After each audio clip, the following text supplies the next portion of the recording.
Hey, folks. Thank you so much for listening. If you like this podcast, please rate and review on Apple Podcasts. It really helps us get seen by as many eyeballs as possible. You can also directly support Sex Talk as a super fan on Patreon. Just go to patreon.com/Sex Talk with Erica Miley.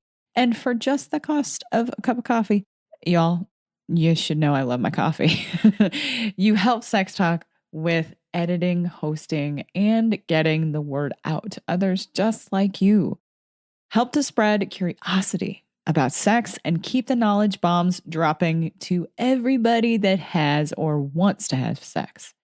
And a big thank you to those of you who've already become super fans. You're rock stars, and I so appreciate you.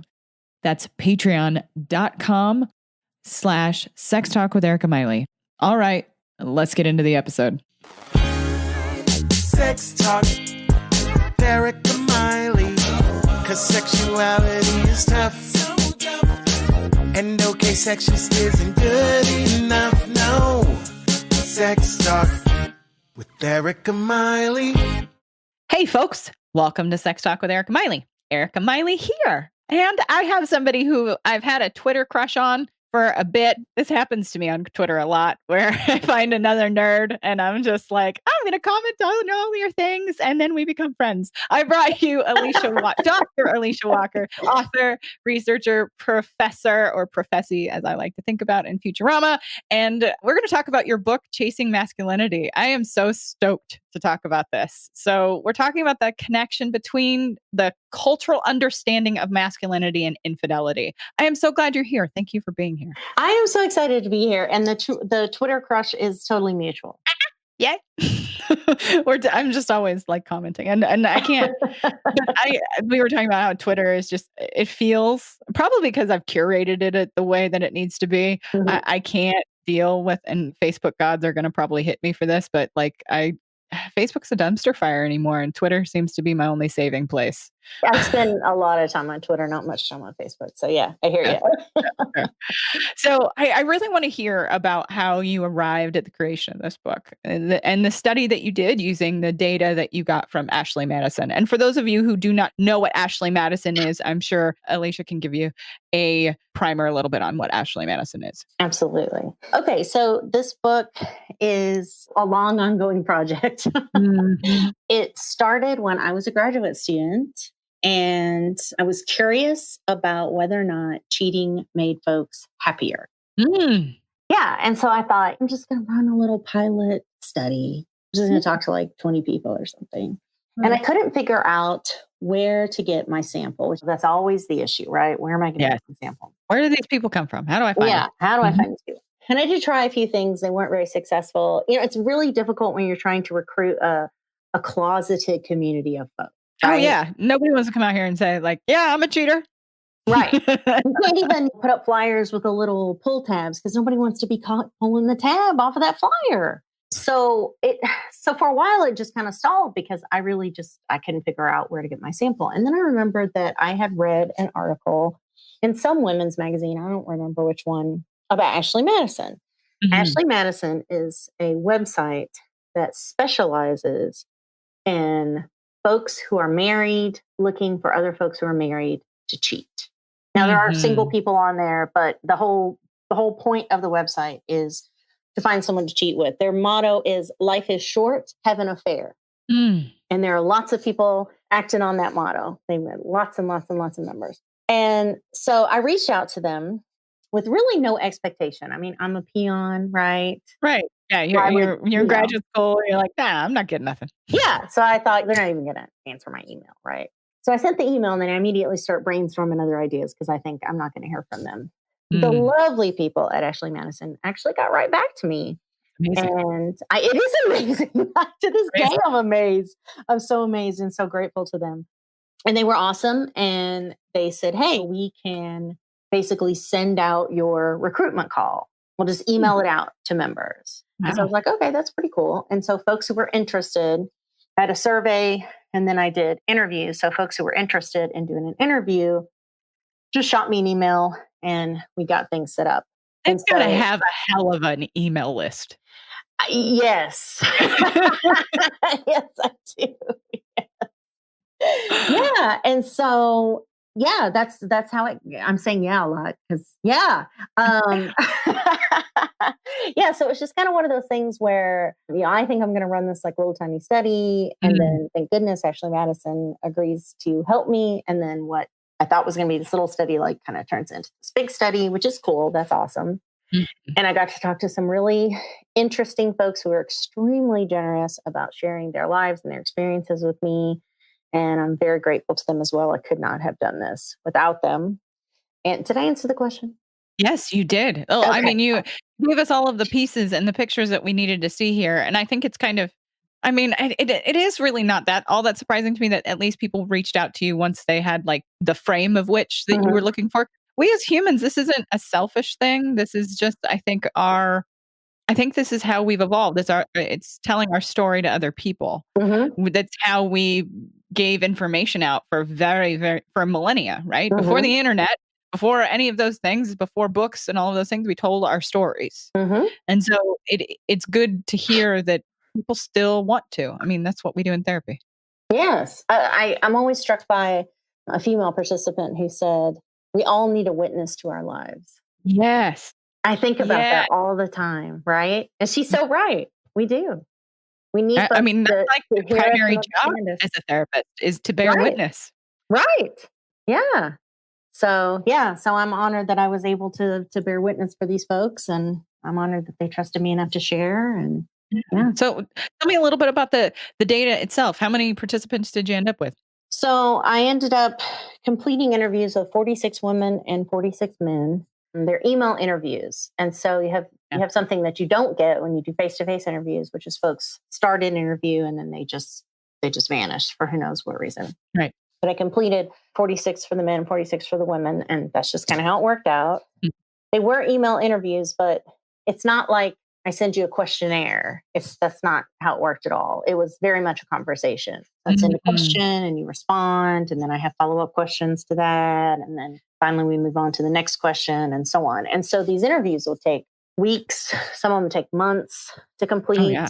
And I was concerned about it at first because I had done face-to-face interviews and had been really successful at that. And I thought, oh, this is going to transfer to email, but it did, and it worked great.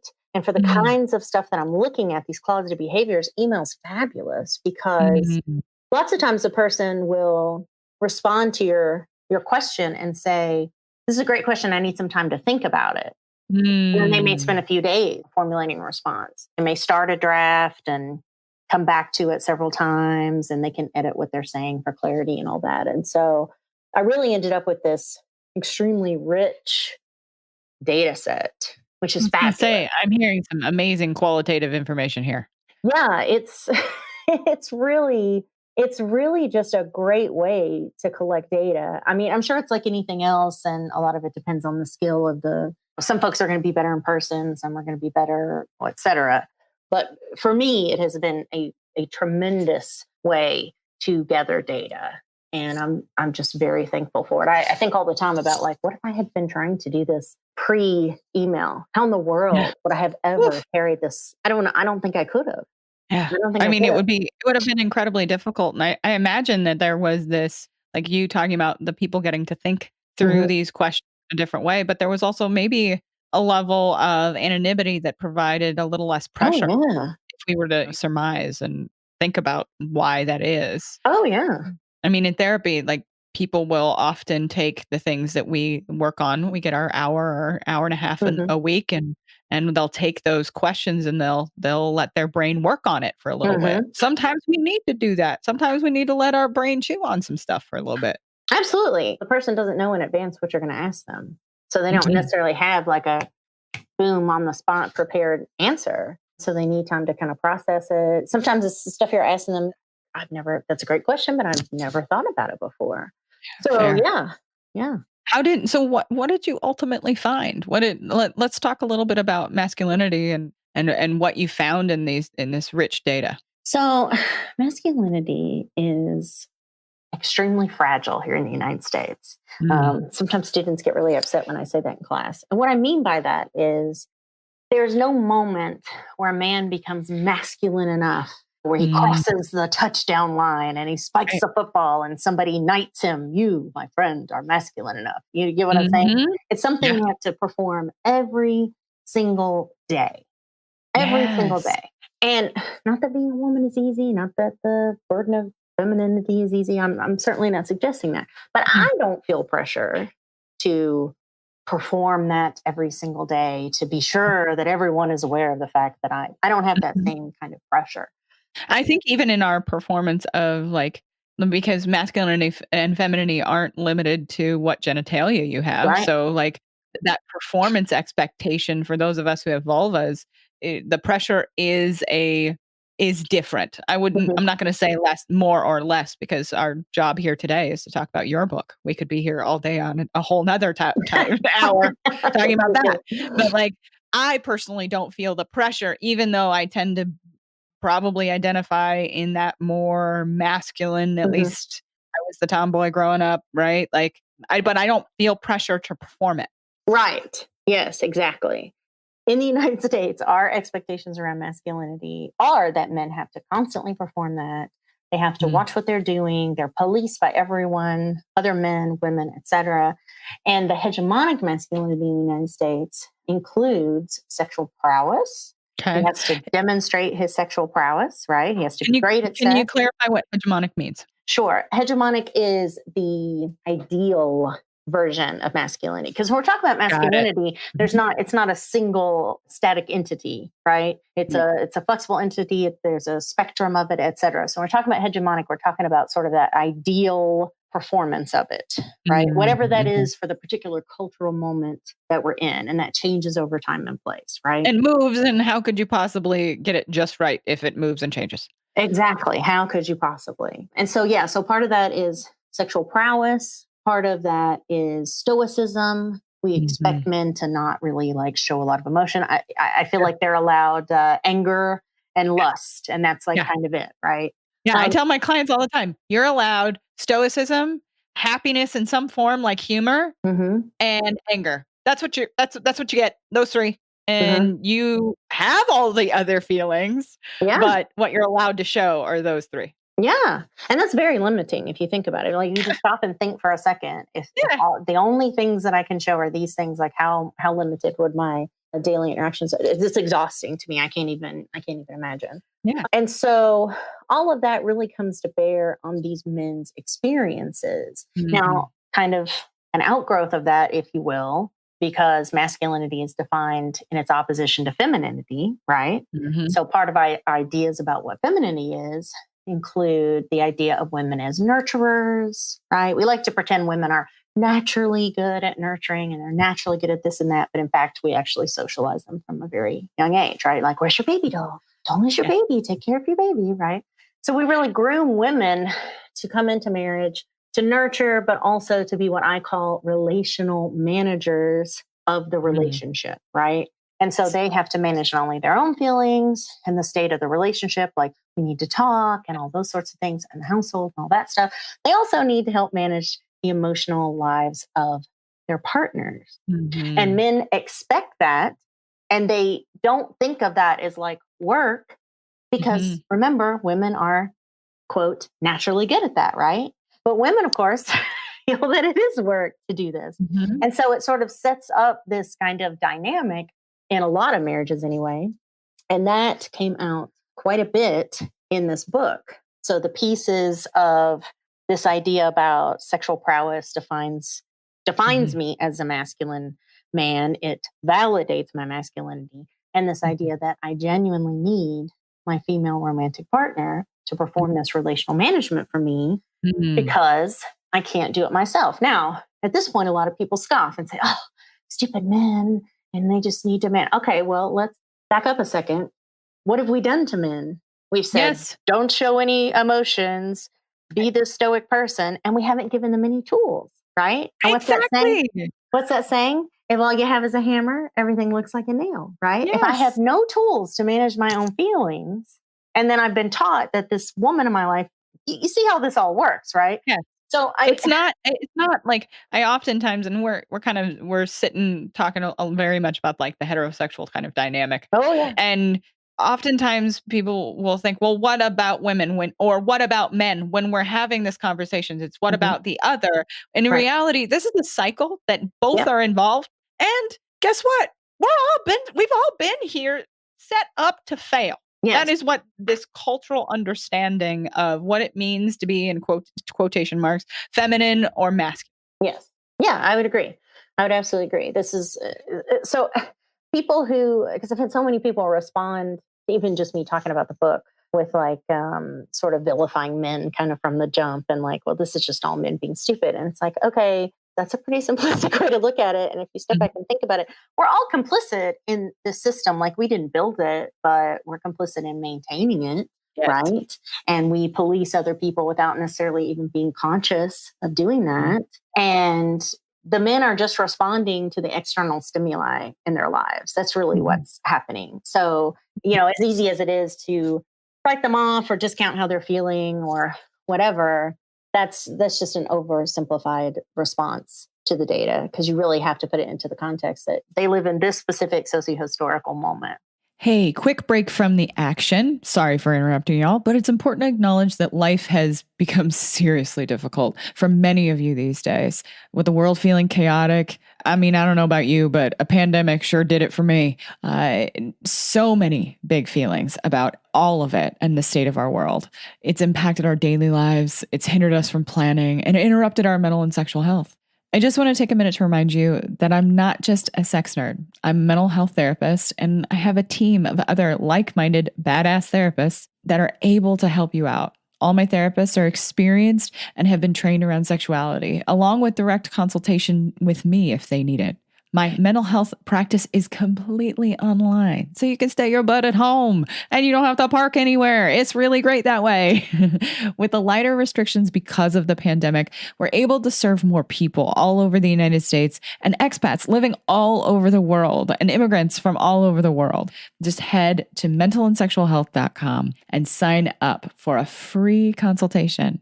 I'm adding more highly trained therapists regularly, all comfortable with talking about sex. Again, that's mentalandsexualhealth.com.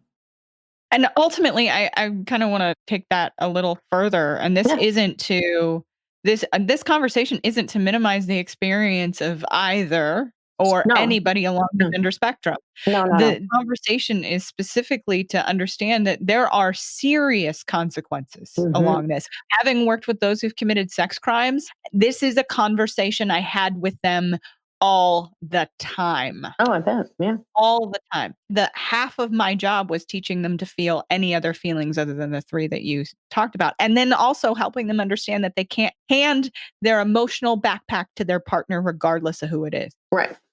Right. So, I mean, how would you say, I mean, we'll bring this down to how we've kind of personally experienced this. Like, how has the study and really this information changed you and how you see maybe the men in your life? That's a good question. I will be honest and say that over the several years that I've been working with this data, I kind of run the gamut with how I felt about it. It's challenging to read these narratives and not think about the men in your life, right? I'm reading these accounts, and very often they would say something that I'm like, I've heard that exact phrasing from a partner. And then you're like, okay, so I think I haven't been cheated on. Have I actually been cheated on? So you go through that. You kind of vacillate back and forth between, well, goodness, have I ever given any man in my life enough validation and praise? Because that came up repeatedly. Just about every man in the study said, I'm sure you think you understand men, which is funny because no, I don't think that. They were like, I'm sure you think you understand men, but you have no idea that men need way more attention than you could possibly imagine that they actually need. Which I thought it was great that they were so self-aware, to be able to just put that on the table. But that really challenged me. I had to think about the fact, like, well, do I give enough praise? Do I give enough? Well, am I doing that to anybody, not just the men in my life? I don't know. When you're interviewing somebody about their relationship dynamics, all I'm getting is your perspective, right? This is how you are experiencing what's happening. For you, this is the truth. Now, is that the actual truth of the relationship? there's no possible way for me to know. I'd have to interview both partners. And even then I may not really know. Right. And so it's fun, I can tell you. Yeah. So I kept having moments of pause of thinking, do their wives think that they are in fact giving them enough relational management and enough praise and enough validation and enough proof, if you will, of their masculinity? That their wives think they're like doing this like bang up job, but the men feel like they're purposefully withholding all of this from them, which the men interpret as, you don't care about me, right?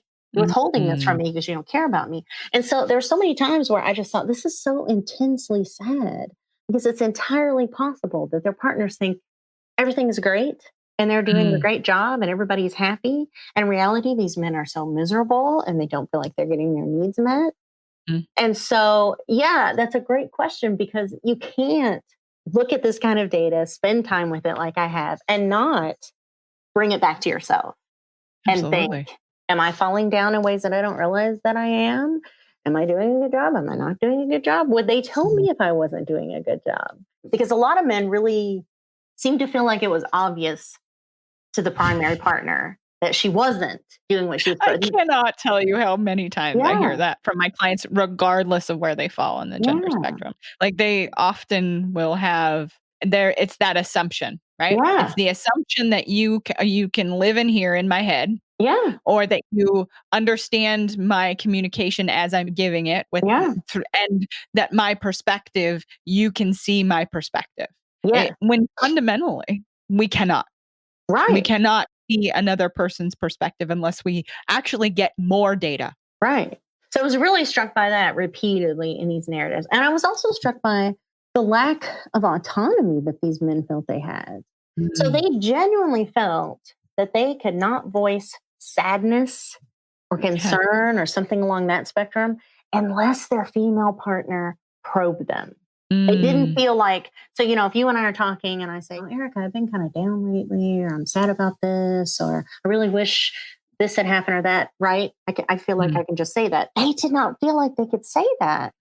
And when we talked about it more, it came up over and over and over. Men would say, well, my wife is too busy with her own life to notice a little sadness.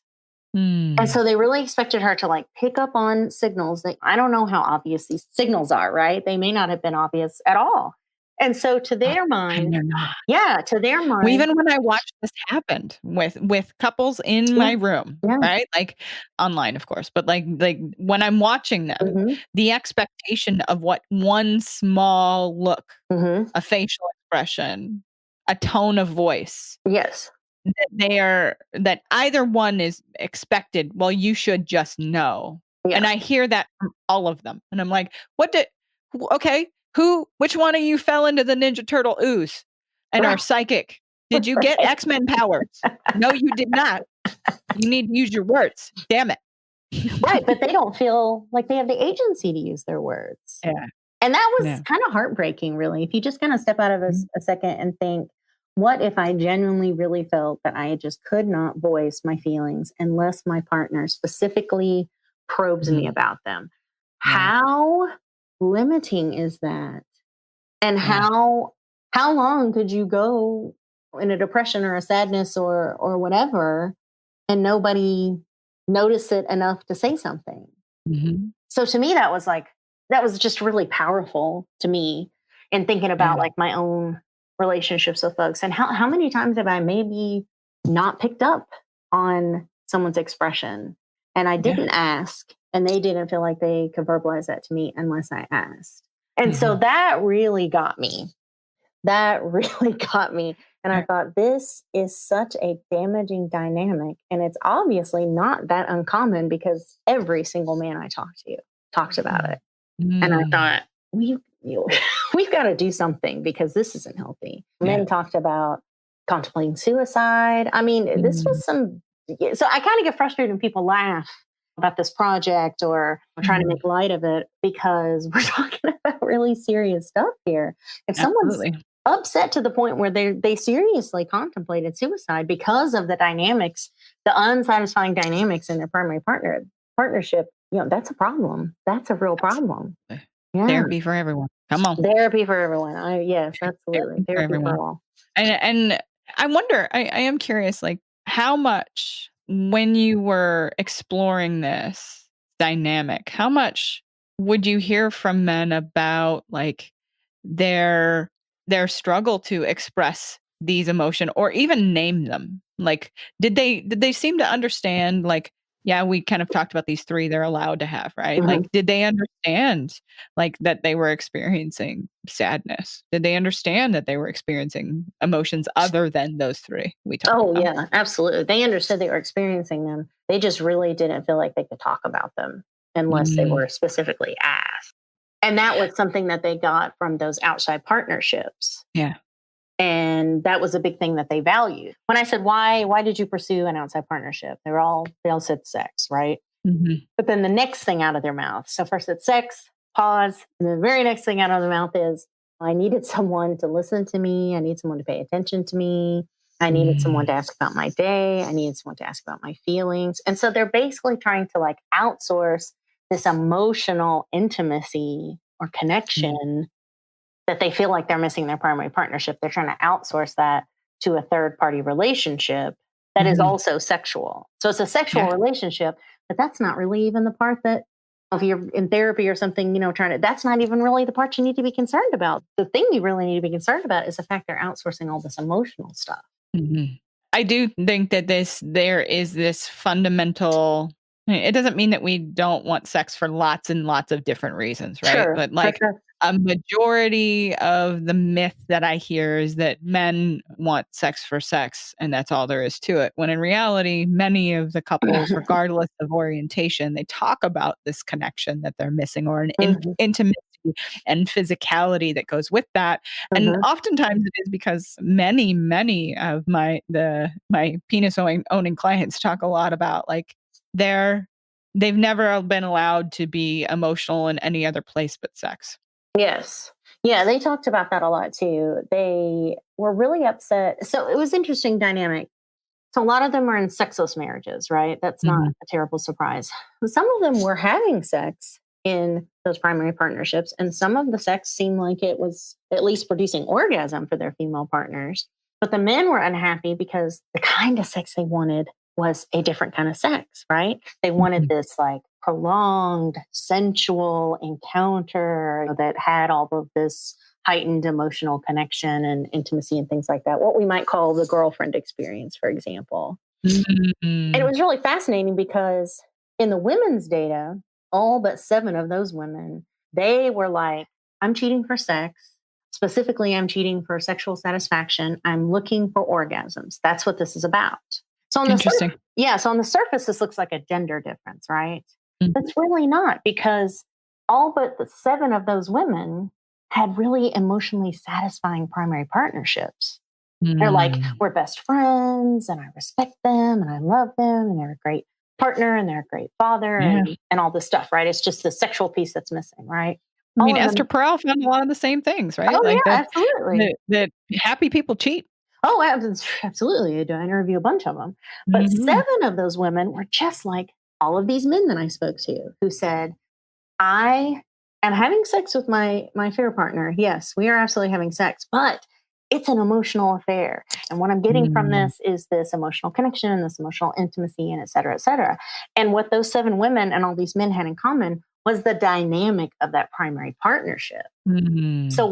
what really we're looking at is the reason somebody's cheating, at least among this group of Ashley Madison folks, had to do with what was going on at home and what was missing at home and what you're specifically trying to outsource. So it wasn't like, oh, men are doing this and women are doing this. It's like people who are in primary partnerships where they don't feel like there's enough emotional intimacy, they're trying to get that in an affair. And people who are like, my primary partnership is pretty awesome. I'm just not getting the kind of sex I need, then they're going to cheat for sex. And of course, I always Hmm. caution everybody to say, you cannot take folks who went online and purposefully set up a profile and vetted partners and all that kind of thing. You cannot take their experiences and extrapolate them to folks who spark up at the office or get something going with their neighbor, cheating in the Mhm. wild, if you will, because Right. those are totally different circumstances. Mhm. Opportunistic at least in their frame. Yes. Esther Perel talks about that a lot in her Yes. work. The opportunity arose, and so that was the primary reason that Right. the affair took place at all. Right. Versus these people who are literally creating an opportunity. So I feel like that's just a Mhm. very, very different kind Yeah. of dynamic. That's why we gotta have all the science. We gotta have all the data. We gotta figure it all out, right? Like, that's Right. why we're so nerdy. Yes. Telling you all the studies so you can get the full picture. Because, yeah, what I'm giving you, this is just one Yeah. little slice of the whole thing. That's it. So why do you think what do you think the listeners should be questioning about their own understanding of masculinity? Ooh, that's a tough one, right? Mhm. Nobody wants to discover they've been cheated on, right? It's Oof. devastating, right? Yep. And yet we know that lots of people cheat. Mhm. So I think folks sometimes get very scared when they read my work and start wondering about what's going on at home. You should be wondering about what's going on at home. I think what folks have to take from this work is to understand the expectations of masculinity in society and not just kind of wave them off and act like they're silly, but like really think Right. about the fact that the men in your life are actually subject to those things, whether they want to be or they don't want to be. Mhm. And that we have to have conversations. We have to have real hard conversations with the folks in our lives. It's so easy to just think, well, everything seems good. I'm happy. They seem happy. So it's all good, right? My guess is that every partner of the people I talk to probably think everything is good at home too. Mm. So I think we have to have those conversations, and that can be tough, right? It can be tough to go to somebody and say, "Hey, do you feel like I'm giving you enough attention? Do you feel like I'm giving you enough praise? Do you feel like I'm in tuned enough to your emotional moods?" Or however you want to phrase all of that. That can be tough because we're risking that the person says, "No, Mhm. you're not doing a good enough job." Right? And we don't want to hear that. Yeah. We struggle with the idea of taking the temperature of our relationship more than just Yeah. once. And that oftentimes terms of a relationship will be renegotiated with or without our knowledge. Oh, And that's absolutely. not necessarily always intentional. Right. The a relationship is like a living, breathing entity, much like we are. Yes. We have our inner self and our outer self, and then that thing that we create together. Hmm. And I think you're hitting on something really important that guess what? We're still raising children with these dynamics. Yes, we are. So we're still creating this dynamic Yeah. today. This is Right. not just we're reflecting on things of the past. It is that we are also still doing this. So I just am so glad that you and I have gotten to chat. And listeners, be ready for more because Alicia and I may very well be trying to do research together because Yes, I'm going to hold you to that. We're going to we're, do something we're together. we're fans of one another. So how do folks find you? How do they find the book? All of the things. Okay, well, you can find me. I have a website, alicia-walker.com.